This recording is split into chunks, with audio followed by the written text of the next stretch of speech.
So I just wanted to thank you for this tremendous opportunity and the way all the classes have been going, because the idea of standing for this examination is something that I have on and off flirted with since I first visited an embassy myself,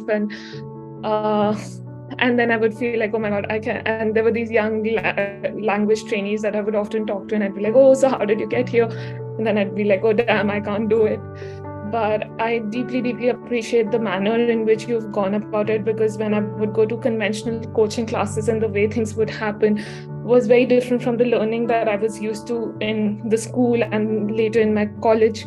So when you introduced Edward Said, Orientalism, I don't remember if it was Edward Said, but you definitely introduced Orientalism with respect to an ancient history that we were doing. And I remember having a call with a friend, and I was like, it was actually fun. Something UPSC was actually fun. And she started laughing.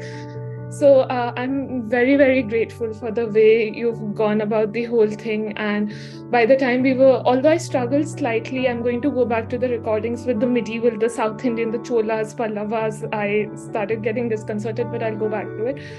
But by the time you came to the modern history bit, when we were doing the Indigo revolt or the revolts that were before it, because you had set out the context so well for us that even though shamefully so I haven't been very well acquainted with our history, that I could preempt what's going to happen. I could already predict that, oh, this is going to happen, that is going to happen.